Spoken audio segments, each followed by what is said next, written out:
Brown says his lifestyle is supported by followers. To the very old, immortality has an irresistible allure worth almost any sacrifice. Bertha Yo is 85 years old. She is frail, fragile. She weighs 68 pounds. She calls me to tell me that she has to share with me that she hears Charles singing. Charles is singing in her head. I've been to see her. The woman is starving to death. She gives money to this eternal flame. I saw her one night open her pitiful little change purse, and she had 8 crumpled dollars, was all she had. And she took that out and gave that to them to help make up the room rent. That really sounds heartrending. Well, I wonder, is that happening? Of course it isn't happening. But consider Alma Northquist, a follower who believed enough to deed her home to Charles Brown. Good. I'm glad this has been expressed, because when they came to me and expressed, because we are up in years, we want to donate everything to you, because they did not feel that they would make it because of their age. Doesn't it destroy your credibility, though, when this happens? Death certificate of a follower.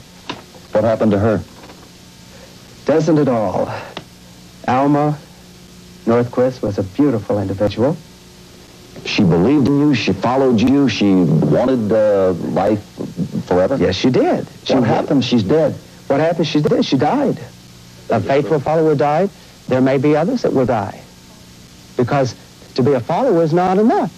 There has to be an absolute biological change, a biological experiencing of being the cellular body, the genetics of Jesus Christ. I want to stay here.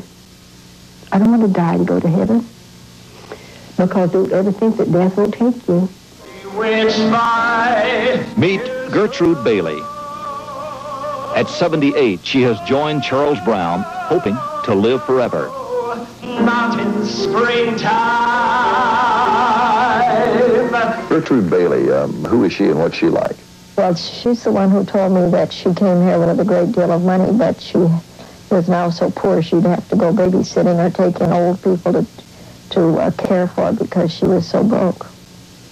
When Gertrude Bailey arrived in Scottsdale, she had approximately $200,000 in her Tulsa bank account.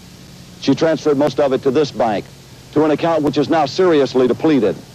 In the last year or so, Gertrude Bailey has loaned Eternal Flame members over $23,000, taken a first mortgage on her home for a member's love offering of $15,000, taken a second mortgage on her home to post bond for a group member arrested for rape, purchased 5 airline tickets for Eternal Flame members to fly to his defense, donated $8,000 to the Eternal Flame Foundation, and invested at least $35,000 in a salvage shop run by the group's leaders. She transferred her last $10,000 from the Tulsa bank to this one in May. Gertrude Bailey, married for 40 years, mother of 3, known in Hurley, Oklahoma as Miss Bailey.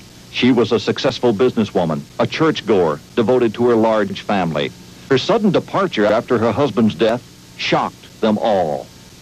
But she's aligned herself with Charles Brown now and sees in her family the very thing she's trying to escape. You think they're confused maybe by what you're doing? Very confused, very mixed up.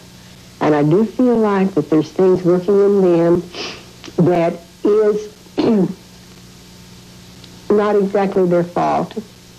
I feel like it is the genetics of death that we're fighting, this monster that's loose in the earth today, that's destroying these beautiful bodies. That is the greatest Armageddon that will ever be fought, is what is happening right there in the ending of death, of that which is disease, in the ending of senility, aging, and yes, death.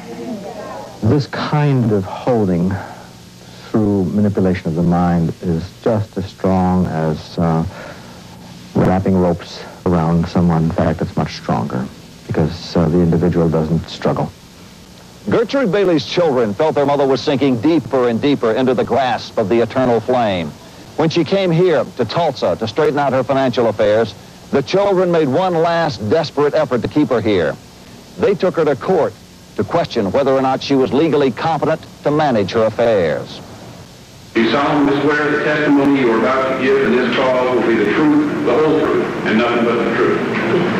Thank you. For 2 days, Gertrude Bailey sat in this courtroom, across from her family, as questions about her state of mind and money were raised, as her children tried to prove she had lost control of both. What is your understanding of where that property will go in the event of your death? I hadn't thought of that, sir. I hadn't planned to die. It was like the examination of a criminal. Well, why has she disowned her family? And she can walk right by. You know, her brothers and sisters. I mean, she wouldn't even look you in the eye. She wouldn't even give you a wave. I didn't feel like one of them came out of the heart of love, but they came, I said, to see me nailed on the cross. We never cut anyone off. We desire that all men may really live. But I'll tell you what, because of the programming, they don't always want to live. Gertrude Bailey returned immediately to the eternal flame, found competent to manage her own affairs. What do you tell Gertrude Bailey's family that says they have psychologically, mentally kidnapped our mother? What's the message back to Tulsa to them? I will say this. That is absolutely a ploy and a guise. It's absolutely a camouflage to hide the facts that the children want the mother's money. That's it in a nutshell. But to Gertrude Bailey's children, it seems the eternal flame has taken more than her money. They watched a videotape of our interview with their mother. It is the genetics of death that we're fighting, this monster that's loose in the earth today, that's destroying these beautiful bodies. And that's what I would love to see come to an end, where people didn't have to die.